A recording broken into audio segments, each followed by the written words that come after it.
So I had 4 preliminary thoughts for staying ahead in the environment in which we're operating and the changes that we know are facing us. And the first one is to understand how the environment is changing.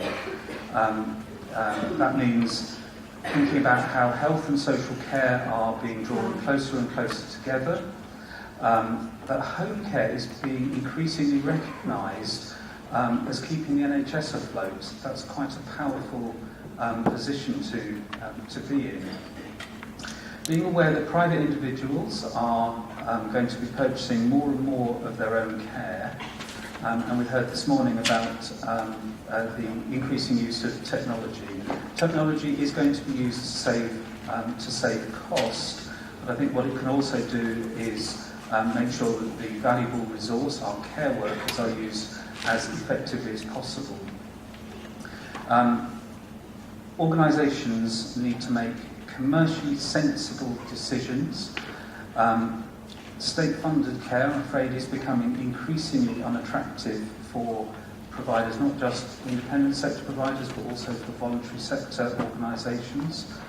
There are risks to businesses, from risk to market stability, where councils pay very low rates. You won't be surprised to hear me say that, having spent weeks writing the Homecare Deficit Report. And I think providers really seriously need to think about how they are developing their business with self-funded service users as well as local authority work. And to do that, providers themselves need to understand what their costs are and to know the price at which they cannot go below. And really that means don't chase volume from local authorities if the price is unsustainable. My third suggestion is be vocal. Be willing to explain the costs of social care, home care to your local authority commissioners. I'm sure many of you will say you are trying desperately hard already. But be willing to say no to unsustainable business. Be willing to talk to the elected members of the council about the precarious nature of your local care market, if that is the case. And recognising that you have a scarce resource, those really valuable care workers who make home care happen. And my final thought was, don't give up on innovation, even when it feels like it's a really tough thing to be getting over to colleagues in the statutory sector.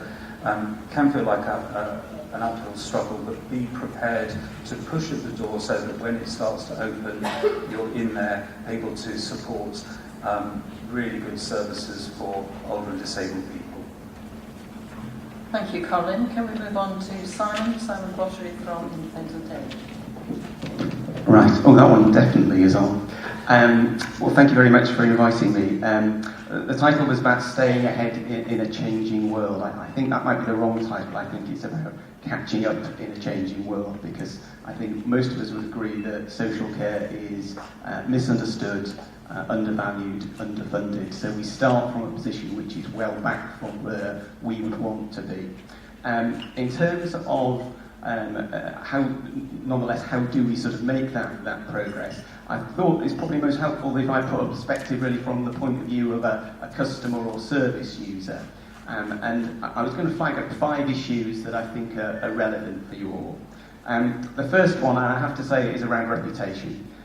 So the reality is that many people think that social care, including home care, is associated with neglect and abuse and associated with low pay, short visits. And I think you have to recognise that if that's what people are thinking, it's an issue that you have to address.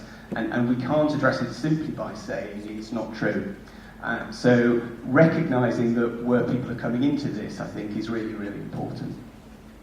My second point was about, linked to that, was about information. So we talked earlier about outcomes-based commissioning. So if I'm phoning up a home care company and looking for a good home care company, how are you demonstrating that you're good? How are you demonstrating that you'd be able to look after my mum or my dad or myself effectively? we've just done we're about to produce a report about care homes, and as part of that, we did a mystery shopping exercise with 100 of them and asked them 5 relatively simple questions about what they do. And they really struggled with it, and the question that they particularly struggled with is how do you know that you're doing a good job, and how would I know that you would be doing a good job for me or my mum? And people really, really struggled with that as a question. So if I were to make that call to your companies, what would the receptionist say to me? What would the person I speak to say to me? How would you convince me? And how would the industry as a whole convince us? My third one was about responsiveness, and particularly about how you deal with feedback and complaints. So improving as an organisation, in any organisation, I think a large chunk of that is about recognising what people are saying and when they're saying you're not doing a good enough job or they've got a concern. And do you treat that as an opportunity to improve and identify a weakness, or do you treat it as something that you'd like to get away from and sort of shove to one side?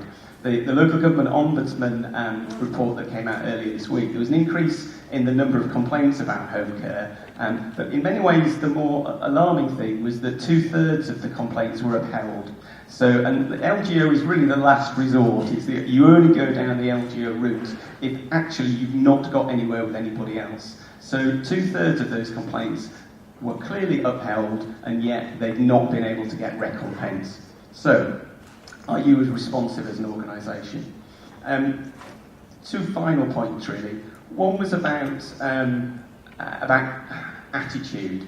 On Sunday in the UK is National Kindness Day, you'll be pleased to know. I think we're all supposed to be nice to each other. But actually, one of the things that always strikes me, and talking to families and people who are using care, is how much when they've had a good experience, it's obviously about the quality of service has been good, but they'll often talk about the people that delivered it and how they acted towards them, or indeed the receptionist, the person that they phoned, and were they treated with kindness. So how do you know whether that's happening, and how do we make more of it happen, not just within home care, but across the care sector, and including obviously organisations like myself, which provide information and advice to people. And my fifth sort of point really was about expectations and customer expectations and looking ahead.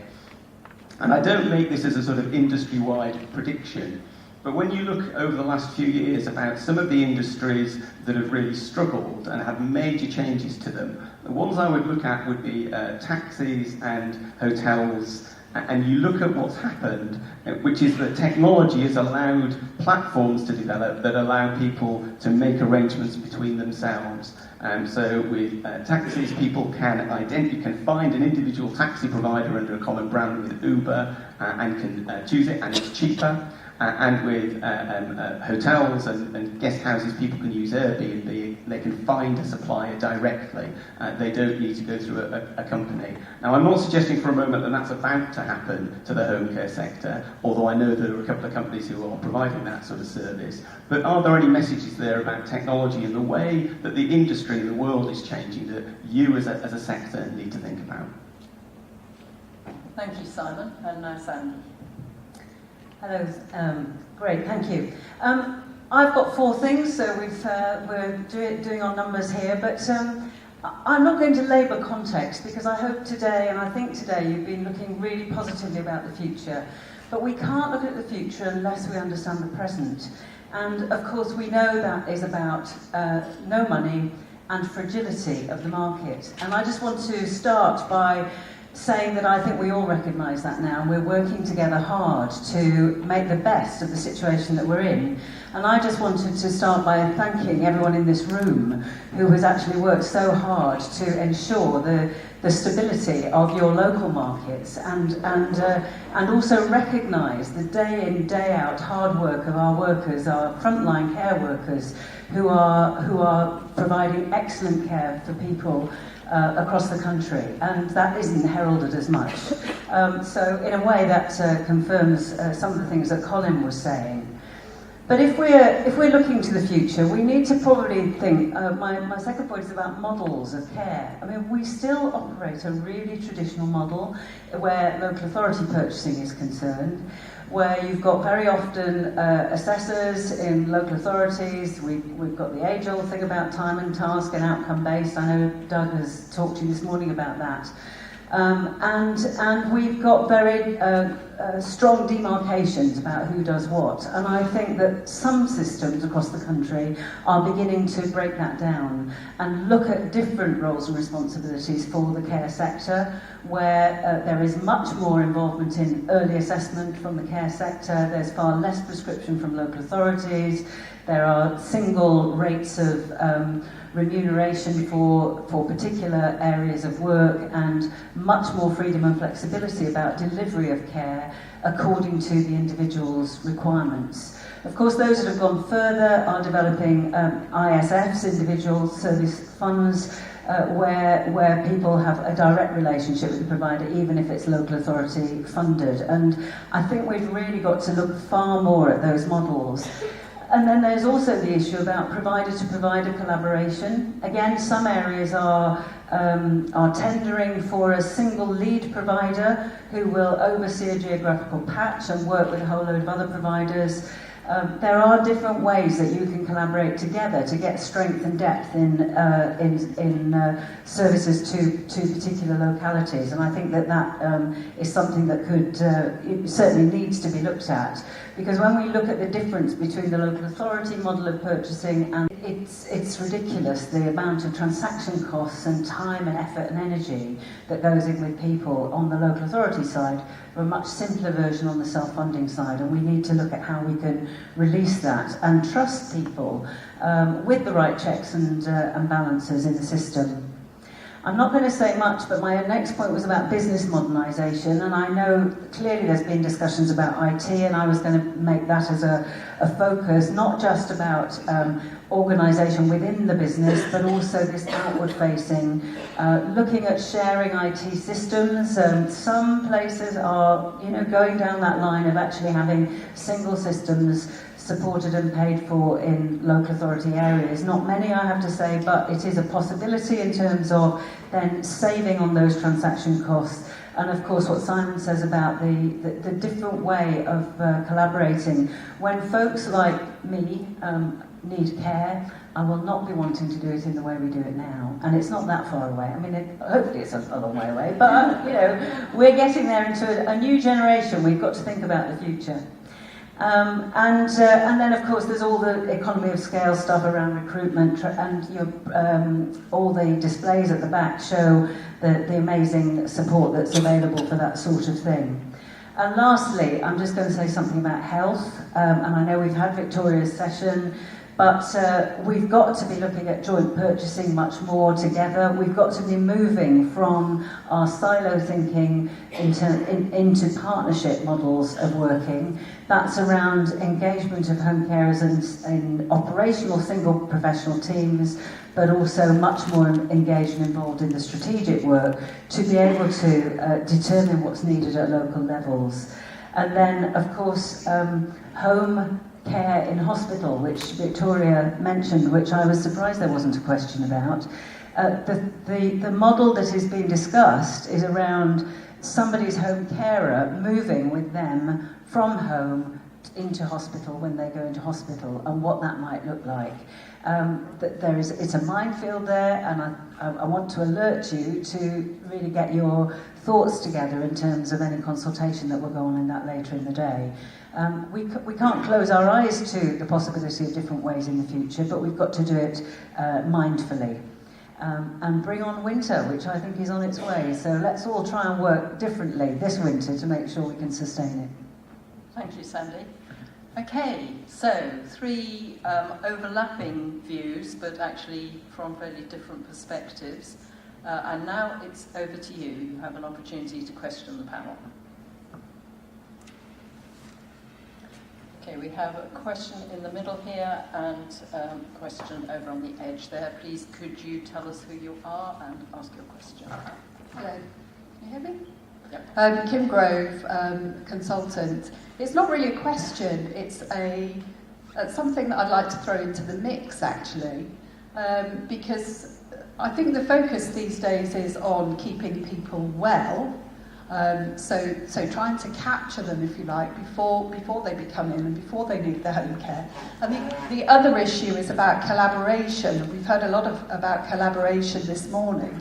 And I'm wondering whether there is an opportunity, if you like, to work much more closely with the charity sector in trying to keep people healthy to begin with, but also tap into the £3 to £4 billion that's available in charitable monies that you might, try and capture yourself. Health and social care, the money in health and social care is dwindling. So can we find other sources of income? Thank you. I'll take the second question at the same time while you're working out your responses to that. Hi, I'm Mike Smith from Trinity Homecare and also UKHCA board member. My question really is, in a world where state funding is very constrained and commissioners buy on price provided a very minimum standard of quality is met, and in a world where self-funders increasingly buy on on reviews in other sectors, whether it's TripAdvisor if you're looking for accommodation, there was an example cited of Uber, people look at ratings a lot more. My question is, in a world where CQC have rated so many providers as good, is good enough? And does it really have that much relevance in this world where people are actually buying on other things? Thank you. So, a question about alternative sources of support and possible sources of funding, and I think the resounding question there is good enough? Who would like to answer that? I'll start with the one about the charity sector, if that's okay, because I think it taps absolutely into the agendas that most localities are looking at the moment.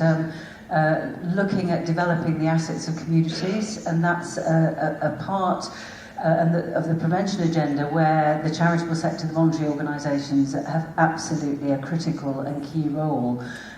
Some local authorities are actually commissioning that sort of work, particularly with older people and other people with learning disabilities. But I think that as far as developing the prevention agenda, that has got to be critical and key. And I would hope if in well-performing local provider forums that there is a mix of provision from voluntary sector through to some of the more intensive care arrangements. I'll come back on the others if... Simon? I'm going to echo very much the comments about prevention and moving to a more preventative way of providing health and care. I think it's also fair to say, however, that actually making that shift has proved and is proving still extremely difficult, and that's partly to do with the way that we fund health and care and the tariff in the NHS and the importance of acute hospitals and the clout of acute hospitals. So there's a quite broad system issue, it seems to me, about making that shift to prevention, and we can, even further downstream, we can lose like 200 million quid's worth of public health expenditure with relatively little sort of public comment, because it's not the sort of life and death stuff that the public sees. So I think there's a really fundamental problem about trying to make a case for prevention and making it clear that it's a sort of a broad system rather than just focusing on hospitals. On the issue of is good enough, I think sort of. My experience is that people have got sort of two levels really. The first level is that they want to know that the care services they're buying are decent, that their mum, their dad or themselves are going to get an okay service. So, and I hate to go back to it because I know people don't like to have this, but they want to know that the carer that goes in, is going to spend the time that they're expected to spend, isn't going to, steal from the home. These are the genuine concerns that people have got. because of the things that they see on TV and in the media. And for every million examples of great home care, all you need, frankly, is a couple of really bad examples that are broadcast nationally, and you've got a reputation issue. So the first level is that people want to know that those basic things are being met, and then they want to look at what are quite often the softer measures of how care is being delivered well. Is it appropriate for my mum, my dad? You know, am I getting, if there's more than one carer being in, are things like how my mum or my dad likes tea being made for them? Is that understood? Those quite soft indicators that transform, it seems to me, care from being okay and decent to being something which is, you know, genuinely outstanding. So, and those softer issues, measures are harder to measure almost by definition. So, I think if we had uniformly good home care or uniformly good care homes, then I think actually we'd all be pretty happy, albeit pushing for better. Unfortunately, I don't think we're there. Clearly, we're not there, and in particular, the public really doesn't think that we're there. Colin, and then I'll be taking 2 more questions afterwards, so have a think about what you want to ask. I'm going to do both of those very quickly. Working with the charity sector, certainly when I look at local authority contracts, there is much more emphasis on an expectation that providers will know what community resources are available and will be in contact with them as part of delivering regulated care services. So I would absolutely say get ready, or if you're not already doing it, to do that. And I was thinking back to a local authority peer challenge that Sandie and I did over a year ago. And one of the things that stuck out was that the authority had put an awful lot of effort into creating a directory of what voluntary resources were available in their local area. And it was at the point where we were doing the challenge that had only recently been set up.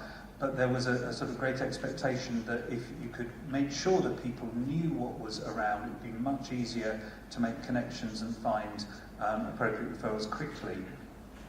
On whether good is good enough, I think the question itself carried that thing about do we get what we pay for in relation to care. But I think particularly there is an importance with reviews from a statutory regulator, but also customer feedback.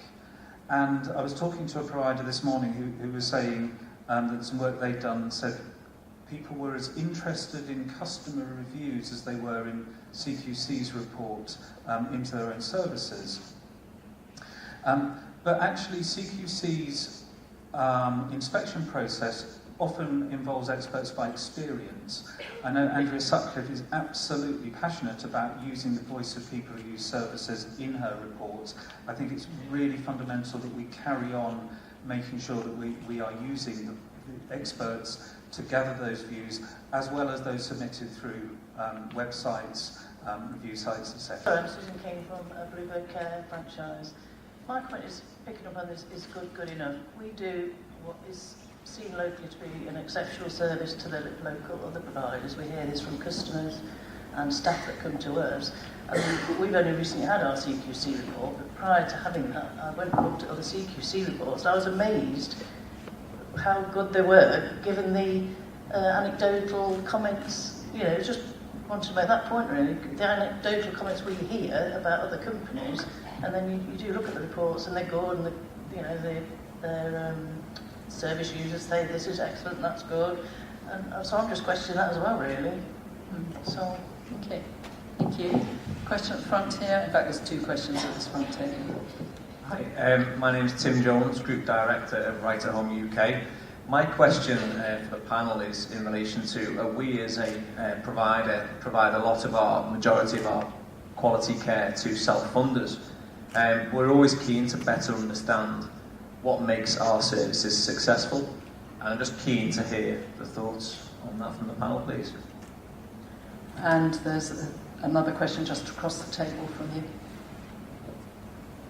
Hi, I'm Varun Sharma from Cherish Homecare. My question to the panel is that in large parts of the country, there are sometimes no self-funded market or a very, very small self-funded market. So as a result, we have no choice but to work with the local authority. So I'd just like to know what the panel think on what providers can do when councils offer prices which are just too low and unsustainable. Thank you. So, over to the panel. Who's going first? I don't mind going first again because I also am mindful I didn't answer the good enough question earlier, and I just want to say that I'm not convinced. I remain convinced that the difference between good and outstanding is always about money. Now, and I can be challenged about that, but I think that certainly in my dealings with a number of providers over a number of years. We actually demonstrated that some providers who were outstanding were actually providing care for less than others who were not outstanding. So that's a bit of a challenge and probably something quite controversial, so apologies for that. I also think in line with something someone else said is that we actually have a country that has quite low expectations. And some of what our job is, I think, is to raise expectations, and I think that we should be encouraging people in that, which also links to what makes the self-funding, what makes successful. I have a mother who's a self-funder, and I can tell you what matters to her, and it's all the things that Simon's just talked about, which is about knowing when somebody's coming, knowing who's coming, having the same person. I have to confess that as someone in the business for 40 years, I have not taken on board the emotional feeling of people when they worry about who is going to be coming to their house, and all the stories about having lots and lots and lots of different carers. I knew through my empathetic, professional, whatever, that yes, that was bad. But when I actually see it in my mother's anxiety, when she's not absolutely sure who's coming, and the person that she has really got to know and love, who actually through her own life choices is having 2 months off to go home to her home of origin over Christmas, the anxiety that produces is palpable. And you will come across that day by day with coming across people who use your services.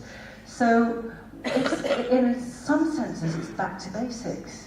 It's about getting the basics right, getting the simple things right will make it successful. Listening to people, actually doing and responding to the things that they want are the critical areas.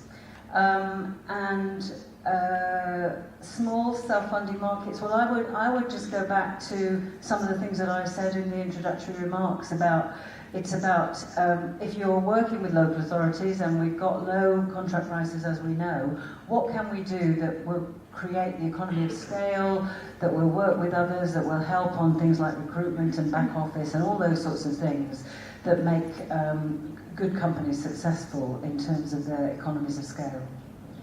We are running out of time, so if you could keep your answers fairly brief, please. I will. I'll be quite brief. So on the first question about is good enough and about anecdotal evidence. So how do we know that someone that's rated good by the CQC really is what we hear other things?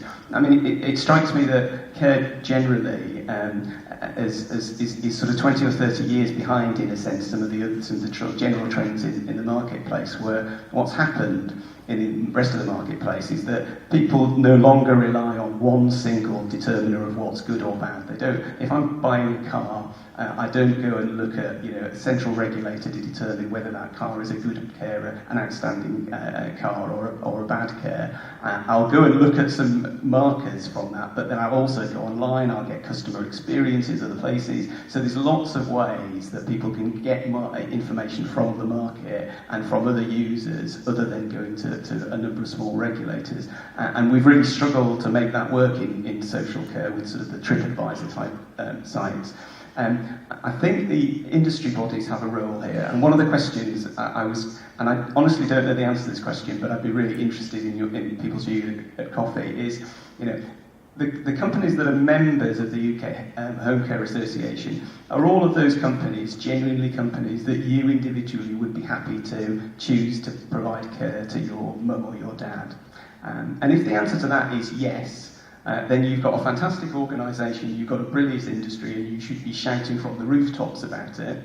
If the answer is no, it does put a question to you about what, as an industry, you do about it, I think. So I don't think it's just about CQC or the marketplace. I think there's an industry order as well. I think I'll leave it there, then we might... Thank you. Colin, as quick as you can, please. So what makes services for self-funded successful? I think it's a focus on customers. It is having a can-do attitude that meet people's needs and expectations, degree of flexibility. I think there are things about having sufficient time and being reliable in service delivery, and I'm sure Andrew Sutcliffe would add, and being an organisation that's well led. On limited self-funder markets, I'm going to reiterate just 3 quick points. Be vocal, be willing to hold out and not capitulate under pressure from underfunded statutory sector purchasers, and don't undercut in desperation to maintain business. Thank you. And just in response to Simon's challenge, a reminder that all UKHCA members sign up to a code of practice. So, thank you very much. Can we show our appreciation to the panel, please?